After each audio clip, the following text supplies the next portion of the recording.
Matt, welcome to the Building and Growing podcast. Delighted to have you here today. Thanks, Lucas. I'm delighted to be here. Excellent. Matt is now working with Vertice, and I'll give you, I'll hand over the mic to you to introduce yourself, your career in Vertice. Absolutely. Thanks, Lucas. So I'm Matt. I'm 36 years old.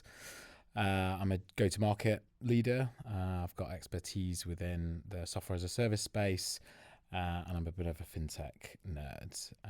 So my career up to this point, I've been working in frontline sales roles at companies like Market Invoice and Crowdcube. And then 5.5 years ago, I joined a company called Kodak. Yes. As the second employee. Kodak provides API infrastructure for B2B financial services, and I had a very successful 5 years at that business.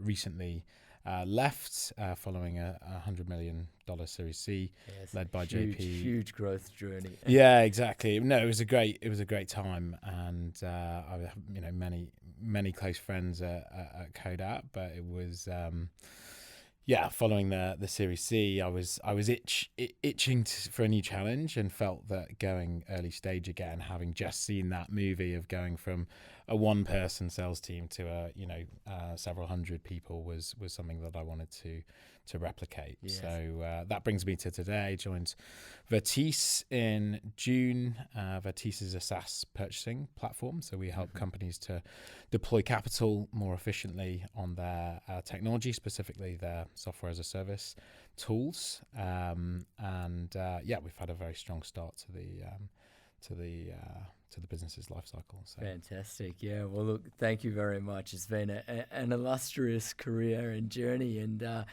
start of something very exciting.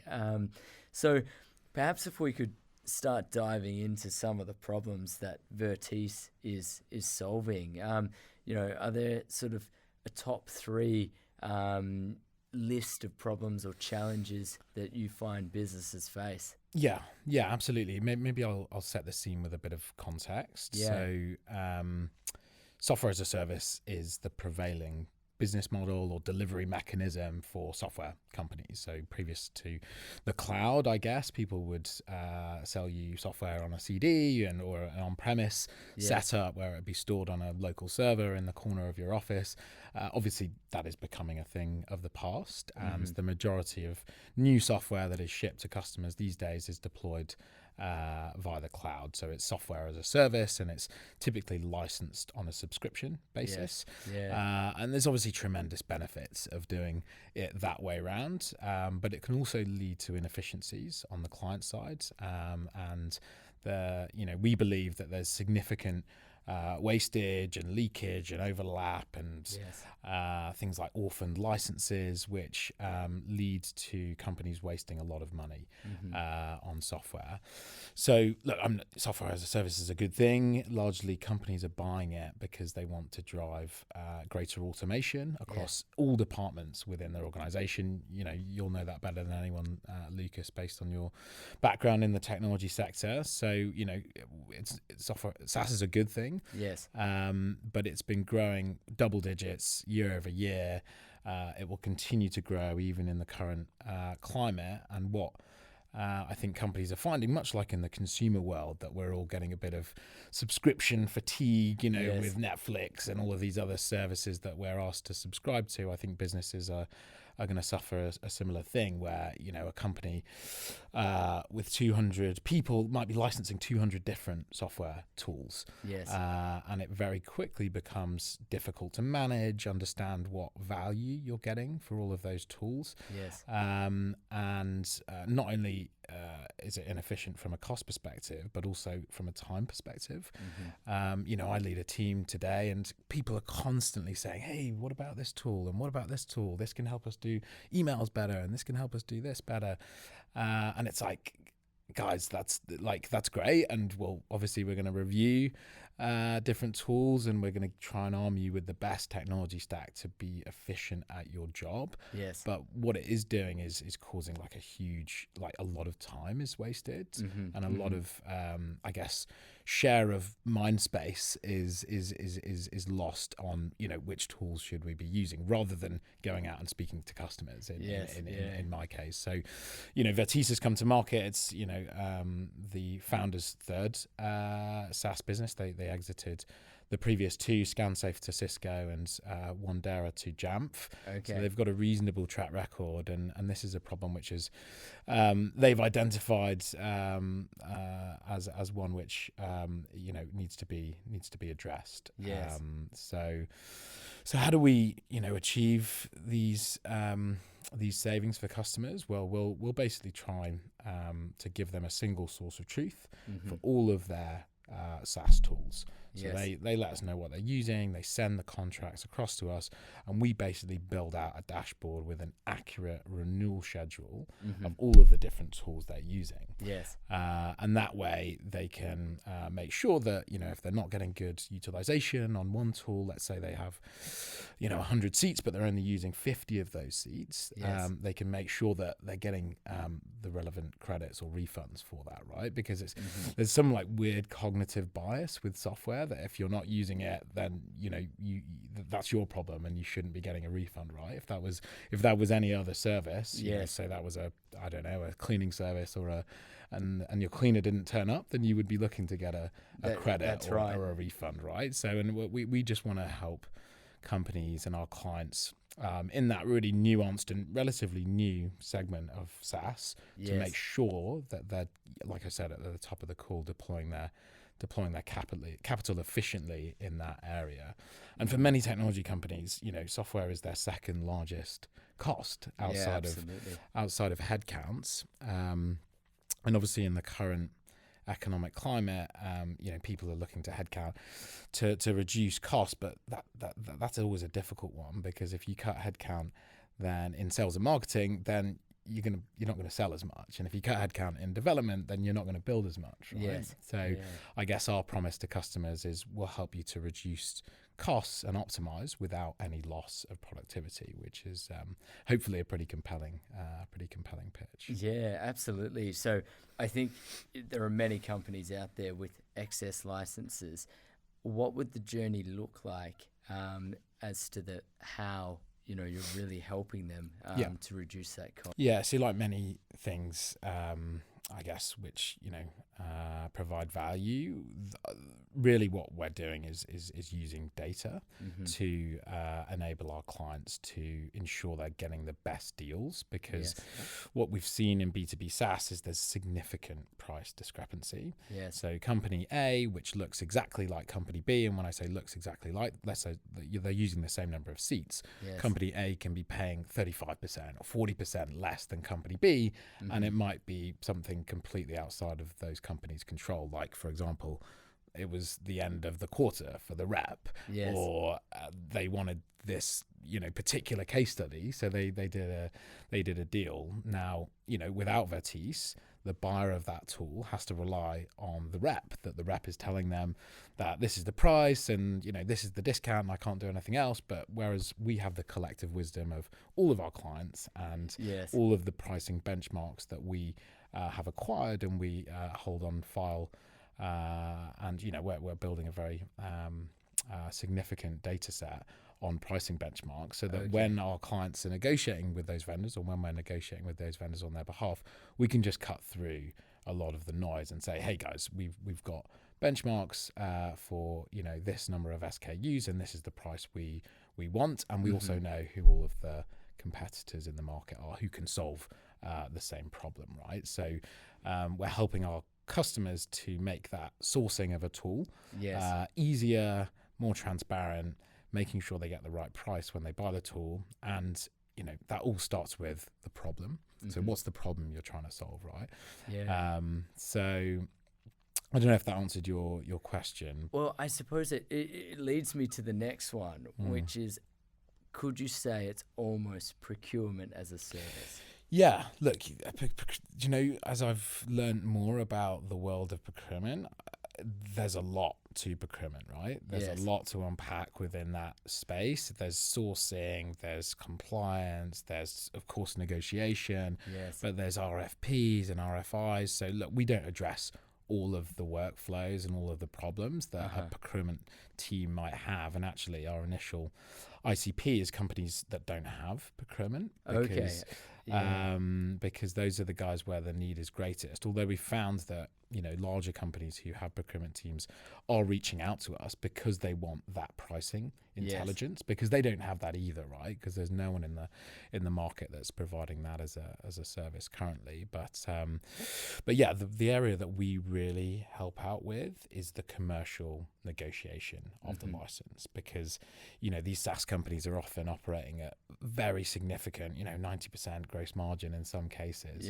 They lock you in. They often have a land and expand approach, and you know, their pricing models are designed to increase the price year over year, irrespective of usage. And you know, we're there to help our clients to sort of demystify the SaaS sales tactics that have led to many multi-billion-dollar companies being built, largely in Silicon Valley. But we're there to help our clients to ensure that they're not falling into some of the traps that, you know, we understand, because we've come from a SaaS sales background. So I guess it's kind of, you know, I feel good about it, because it's like we're leveling the playing field to some extent, and we're helping, you know, the little guys and the businesses and the startups who rely upon these tools heavily to ensure that they're getting the right deal on these tools. You know, SaaS is an unregulated market, unlike fintech and financial services, where there's a regulator who'll stand in to make sure that, you know, unfair pricing, you know, doesn't proliferate in a market. SaaS isn't regulated in the same way. So I think, you know, Vertees and other companies in the space are, you know, it's almost a sort of a self-regulating mechanism. That means that, you know, unscrupulous kind of discretionary pricing within the market, you know, it is not left to run out of control. You know, there's like, where, you know, if the client is using Vertees or another service similar to Vertees, then you know, there's accountability, because we've got the price points to say, you know, we've got people paying, you know, 50% or even more less than what you're quoting our customer, right? So so hopefully it brings more transparency and more fairness to the market. So I mean, we've dived into pricing in terms of vendors. So I guess the magic question will be, you know, how does Vertees then price? How do you value that service? Yeah. So look, we thought about this long and hard, and obviously we're a B2B sales org as well, and we've got to be conscious of like how B2B sales functions currently. So we want to be the antithesis of, say, the worst offending SaaS vendors in the market, which is we want to have transparent, very easy to understand pricing. So we publish it. It's completely transparent. We publish it on the website. We have tiers which are based upon your software spend. So the higher your software spend, the higher your fee with Vertees, and hopefully the greater the savings that Vertees can achieve for our customers. And the ROI that we target for our customers is between 20 and 30% in annually recurring savings. So significant. That's huge for some companies. And the way that we, I guess, protect our clients and give them reassurances that we can achieve those savings is we have a performance warranty associated with the contract, which would basically stipulate that if we aren't able to achieve a minimum level of savings, then there's a reimbursement mechanism. And that is always at least as much as our fee. So say our standard pricing tier would be you pay us $40,000 up front. The performance warranty, the minimum savings would be $40,000, right? So there's 100%. So it's a budget neutral service. So if you're pitching it to a CFO, you can say, hey, there's you know, you don't need to make a business case or an ROI case here, because if we can't achieve the savings, and maybe they did do a really good job and they negotiated the best terms across all 100 of their tools. I haven't found one of those companies yet. But if they did, we would say, hey guys, we can't help you. We're going to reimburse your your fee or part of your fee. Yeah. So that's how we're doing it, and it means that we've been able to get pretty good velocity through the pipeline because we can make that kind of compelling offer to people. Yes. That if we don't do what we say we're going to do, then the downside risk is limited for you guys. Yeah, absolutely. And so I'm just going to go back a couple of steps Sure. to what you referred to at the beginning of the podcast, the current economic headwinds that we're encountering.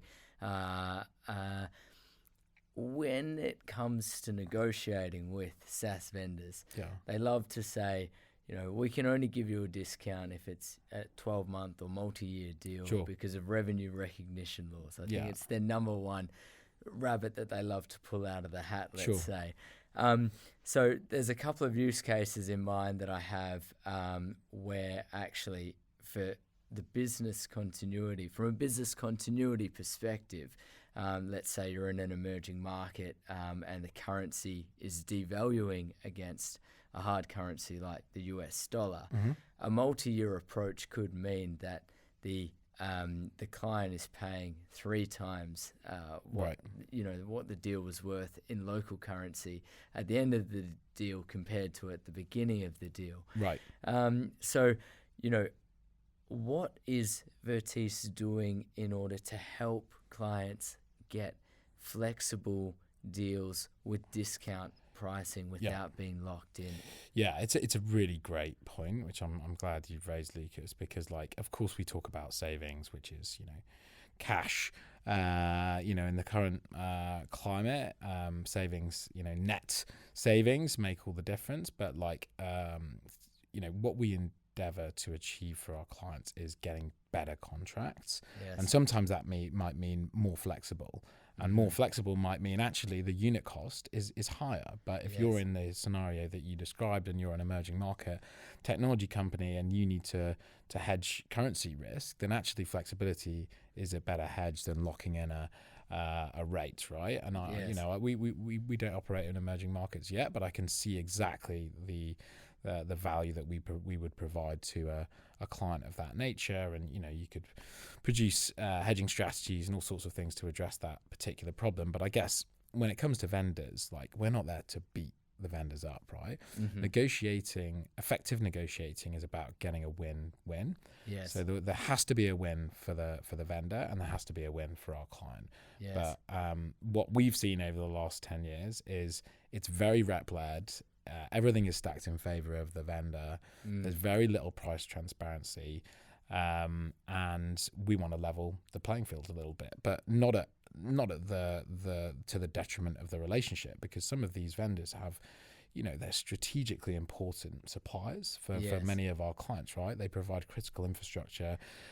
So we're not there to beat them up, but we want to make sure that our clients are treated fairly. And so alongside the pricing benchmarks, we also have, I guess, playbooks for each vendor. We understand what, each vendor's year end is, and we understand what is top of mind for each of those vendors because we read their annual report and we understand what they need to achieve to deliver value to their shareholders, right? So if you understand your negotiating counterparty intimately, then you'll be able to drive better outcomes. And obviously that comes with experience, because just like the vendor's rep is selling every day, we're buying every day, right?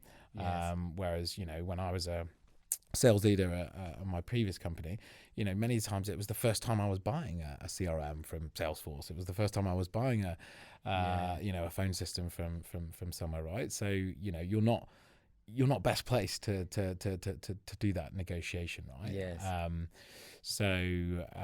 And procurement teams are not something that companies introduce, typically until a much later stage. We see companies with thousands of people who don't have procurement professionals working for them. So, I haven't heard Vertice described as procurement as a service, but it does sum up nicely what we achieve, but specifically for the nuanced area of SaaS, basically. Yeah, no, which is fantastic. And I think that the point you made about, Vertice coming across the same vendors often, to name a couple of names, Google Cloud, AWS. Right. These are supporting many, many tech companies. Exactly.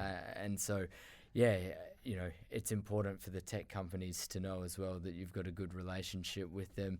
You might even be able to recommend particular products, based upon what you see. Totally, and I think like the direction of travel for this industry and for Vertice is exactly that. It's to be the trusted partner for how you use technology and how you use SaaS to address your business's changing requirements, because businesses go through phase shifts where one day a cloud accounting package, of which there are many, might be perfectly suitable for running your ledger. But, when you're 400 or 500 people, actually you need to start thinking about, do I need an ERP at this point? And so making smart recommendations based on all of the data points and the collective wisdom we have from all of our clients in the market is an area that we think is the future of the business. So making those recommendations and ensuring our clients have the right tools at the right time at the right price, of course. So because the market moves so quickly and there's new players coming in all the time. There's acquisitions that take place. We obviously saw Adobe's acquisition of Figma, which will have a big impact on that kind of design and marketing SaaS space, right? So keeping on top of all of that is not something that every company has the resources or appetite to do, but we specialize in it to ensure that our clients are are getting good value and are not wasting time, basically. Yes, yeah. And I guess when you look to deliver that sort of advice and those recommendations, is almost a sort of consultative and implementation partner approach something that Vertice is looking at doing? Because I've seen companies that might buy a new piece of software, but then the implementation falls down, and so before the software is even implemented, it's lost its reputation. Yeah, no, absolutely. I think I heard a stat the other day that 10% of SaaS tools that are bought are still unused within 90 days of purchase, right?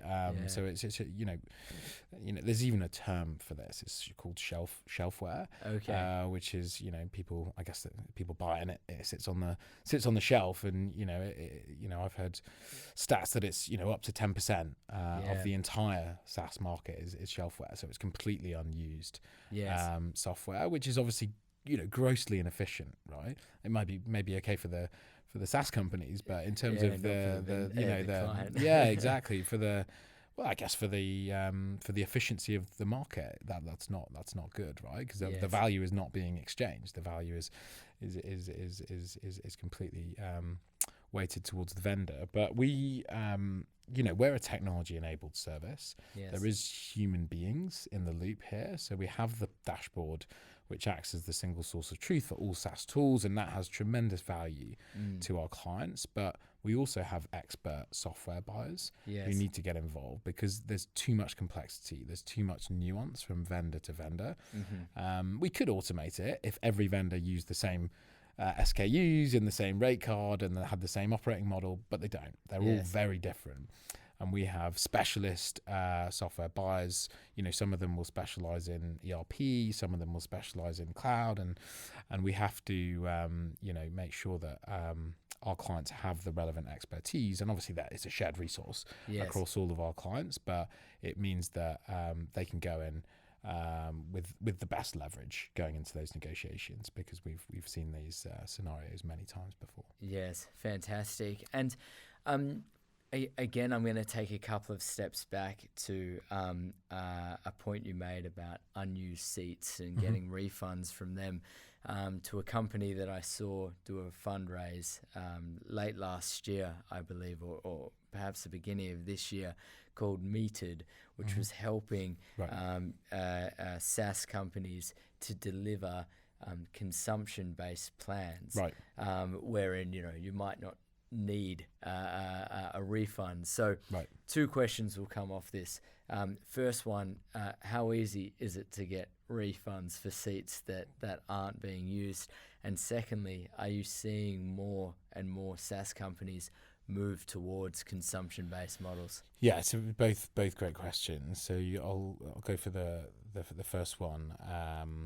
So most people don't ask, is the reality. Yes. So unused seats are just left unused, and that's it. They're like I mentioned before, it's an inefficient value exchange. Yeah. Because people are buying stuff that they don't need, and then they're not being reimbursed for that. So I think the reality is that most vendors aren't going to offer you a cash refund in the same way that, you know, in other markets you might not get a cash refund, but you might get a voucher to shop in store, you know, whether it's clothing or supermarkets or whatever. A similar thing can be achieved within software. Yes. So if it's a vendor that you are going to continue using and there's good sentiment within your team towards the vendor, and it's, you know, you want to sign up for another year or 2 years, 3 years, Yes. typically the way we would approach that with our customers is say, hey guys, we signed up for 100 seats at the start of the year, but we have 15 that are completely inactive. Yes. So not used. We got it wrong. You didn't tell us. Yes. Because some vendors, you know, they very few will tell you if you have unused space, and but it's not common practice. So we would come in and say, hey guys, we were 15 completely unused licenses, and maybe we added a module and we never deployed it. Yes. We want credits for those unused seats. And we want those credits to be deducted from our next 2 years of licensing. And most vendors are completely, it's fair and it's proportionate, and it's in the, you know, for a company that wants to sign up for another 2 years, it's normally completely accepted by the vendor as something that they should do. But the number of companies that are actually doing that is very low, I would say. So that's a great insight for you know, founders and or you know, procurement teams to take away from today. Yeah, absolutely. Like, you know, if you're looking to cut costs and you have renewals coming out, whether you want to use a service like Vertice or not, and you're a CFO, finance manager, head of department, look at your usage, and if you don't know where to find it, speak to your AM or your CSM at the vendor and say, hey, I want to understand utilization for the trailing 12 months. And it's a good way to set yourself up for success in a negotiation. Yes, fantastic. And so I guess jumping down to the second question in terms of pure consumption-based models. Look, I think if it was if the market was completely usage-based pricing, Vertice's business model would be slightly different. Yes. You know, we're addressing a need in the market, and we have had tremendous demand since we came out of stealth mode in June. You know, we've been onboarding clients faster than we expected to, because this is clearly a problem that is impacting companies. Add the economic headwinds, as you described earlier, where people need to cut costs, venture capital's dried up. You know, the kindest way of cutting costs without going to headcount is optimizing your operational expenditure. And if you're a technology company, one of the ways of doing that is you know, looking at your SaaS tools and how you can tweak those and optimize those. So if the market moved completely to usage-based pricing, then which I don't think it will, by the way. I think lots of vendors have a combination of annual subscription plus usage-based. And you know, of course, for some for startup plans and early stage customers, there is pure usage-based pricing, because those customers can self-serve. So they can self-serve. There's no cost to serve. There's lower cost of acquisition for the vendor, and therefore they can go completely usage-based. But if you're serving enterprise or you're serving mid-market, there's a cost to acquire the customer, right? So you got to service them, and they've got support issues, and there's a huge amount of cost, largely human capital. You know, you need people to deal with those issues, and as a result, there's going to continue to be licensing models, but Yeah. they're licensing models with very healthy margins. So Yes, yeah, and know, they're ones that the investors love because they see the forward cash flows. they're and recurring, they're valuations locked in, and all yeah. of this good stuff. And we've seen SaaS valuations go through the roof, and I've seen today they're coming back down to earth Yes, yeah, as we speak. But I think, like I said before, it's an unregulated market, yeah. so you can basically come up with whatever pricing plan you want, and obviously you're going to come up with the one which is most favourable for you. So I think we're just trying to level the playing field and demystify some of these things, so our customers are paying the right price, and they're not suffering huge wastage and orphaned licenses and all of this stuff. Because I think some of the larger companies we deal with, you wouldn't believe how much wastage there is. Yes, It's phenomenal. It's a third of their total spend is completely wasted on licenses which have never been used. Nobody's ever logged in. So it's a big problem. Yes. So.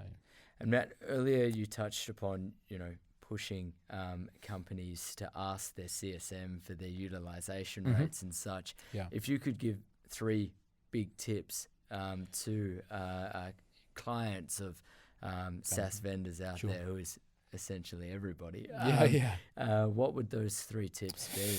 That's a great question. I would not be doing my job if I said, well, you should look into a SaaS purchasing or SaaS management platform so that you don't have to sort of deal with these things on a case-by-case basis. You've got a standardized way of doing it. But yeah, look, there's a couple of things, right? You need to know how you compare to the market. And currently it's not transparent, right? Yes. So if I have 200 seats, I don't know what everyone else is paying for 200 seats. So for fast growth tech companies, one of the common practices that I've observed is that people salary benchmark. Yes. So, human headcount and people is their largest cost. So they want to make sure, one, they're getting the best people, so they've got to pay market rate. But 2, they're not overpaying for people, right? So they're deploying capital efficiently. The same thing doesn't exist within software, or it's starting to exist now. But we, companies like Vertees help businesses to do that. So whether you're using Vertees or not, look for benchmarks. Yes. Join communities. There's a growing number of communities for specific types of executives. So if you're a sales executive or a marketing executive, there's Rev Genius or Pavilion, which are communities of executives where you can join a Slack group and you can say, hey guys, I'm thinking about buying this tool. Can anyone give me insight on price points for 100 seats? Yes. And you will be inundated with people telling you what they're paying. And there will be lots of variation, right? So find benchmarks, and a good way of finding benchmarks is joining a professional community. There's one for CFOs in London called the Startup CFO community. There's one for marketing. There's one for procurement. So, Google it and you'll find it. Yes. The second is utilization. So speak to your CSM, go and find out how much you're using. Sometimes there'll be APIs, but then they're often poorly maintained. And the best thing to do is ask your CSM to show you on video, like what's being used, who's logging in. Sometimes it can be an interesting insight into your team as well. So that's always a good thing. And then the other one is like what are your time horizons? Like I think you called it out earlier, Lucas. The main trade-off that you'll see with vendors is like if you commit to them longer term, you'll get the better deal, right? So think about your time horizon. Are you likely to change from this tool? Can you commit to a longer contract? See if you can get your contract to align with their year end. Because that's where you're likely to get that extra discount if you push hard enough.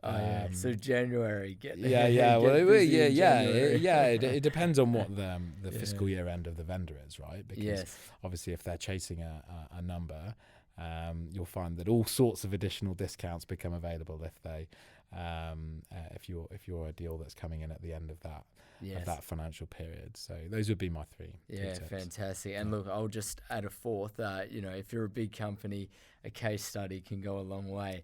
For sure. In terms of reducing. Yeah, for sure. I mean, I obviously that's a really good one. We will say to our clients, if you can commit to marketing or a case study or a press release, that often carries quite a bit of weight with vendors as well. So, yes, indeed. Well, look, Matt, is there anything else that you'd like to add or touch upon before we close off? No, I've thoroughly enjoyed it. So thanks for having me on, Lucas. Fantastic. Thank you so much for joining and your insights. And hopefully businesses really can start paying what's right when it comes to SaaS vendors. Yeah, I hope so too. Excellent. Thank you.